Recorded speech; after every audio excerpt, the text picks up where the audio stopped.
Je pense que la réaction qui revenait le plus souvent quand j'ai parlé de mon entrevue à venir avec vous, c'est de l'anxiété, monsieur le juge, parce qu'on voit ce qui se passe aux États-Unis. Donald Trump et son administration qui testent les limites de la justice. Puis quand il y a un jugement en leur défaveur, on attaque le juge. Ce matin, dans la presse, on pouvait lire qu'il y a même les adresses de certains juges qui circulent et des gens qui leur envoient des menaces, soit par courrier ou de façon physique. Les gens ont peur que ces méthodes arrivent ici. Est-ce qu'il y a des remparts pour protéger le système canadien? Vous avez raison, les gens sont anxieux. Alors, dans le cadre du 150e anniversaire de la Cour, moi et 2 collègues, on a visité 5 régions du Canada, incluant le Québec. Et à chaque fois, on rencontrait les étudiants, on rencontrait le public en général, les médias locaux, la magistrature locale.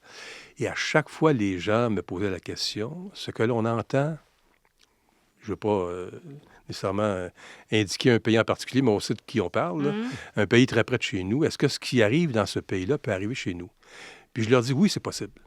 On n'a personne qui est immunisé. Il n'y a pas aucune société démocratique qui est immunisée. Cependant, au Canada, on a une forte démocratie, on a des bonnes institutions et on a une bonne magistrature, je pense, bien formée, bien entraînée, soumise à des règles d'éthique.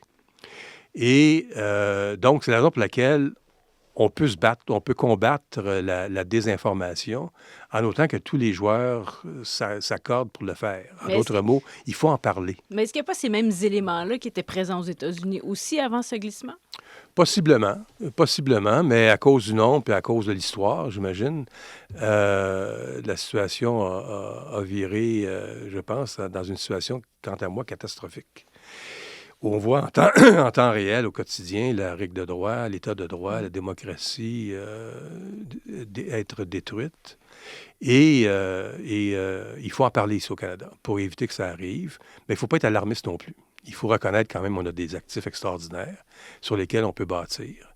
Mais il faut défendre et ça appartient à tout le monde, hein? En commençant par les avocats, les médias, les élus ont une responsabilité pour faire respecter nos institutions, notamment le système de justice.